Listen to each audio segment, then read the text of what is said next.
Alright, today I'm going to show you how to quickly use a hopper to put on texture to sheetrock.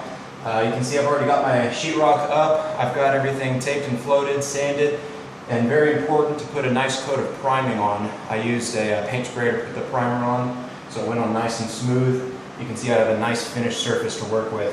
Your texture really isn't going to hide any imperfections, so if you have any nails popping out, any tape joints that aren't perfect, they're going to stay not perfect even after the texture. You'll still see it through. I've found that because I get so hot doing this work, glasses tend to fog up. So if I wear a hat low, that pretty much keeps things off of my face. I'm going to be using a hopper here. I've loaded it with some dry joint compound made especially for ceiling and wall texture that I mixed with water. I've got it mixed to about consistency. It's 4 gallons per 50 pounds of dry mix. That gives you a consistency about thick paint. I'm going for an orange peel texture. I've got a pretty typical hopper here. It's heavy when it's loaded, but I have the medium sprayer on, the throttle open all the way, or rather the power opened all the way, and then the trigger I've got put to about 1/3 power. It took a lot of fine tuning on a piece of sample board to get it just right. I've also got my air compressor here powering this. I have a little LED lighting my workspace.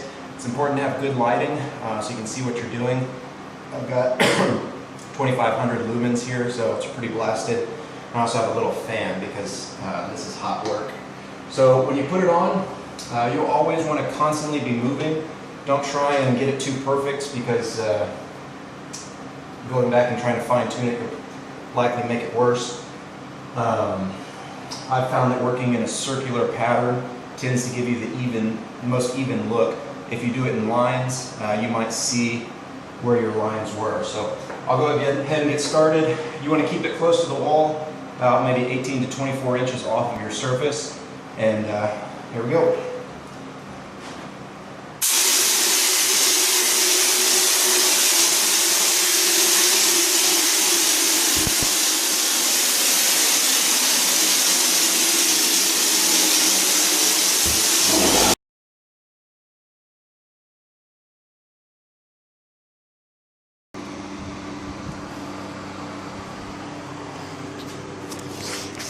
So you can see I'm pretty sweaty. That's a lot of work.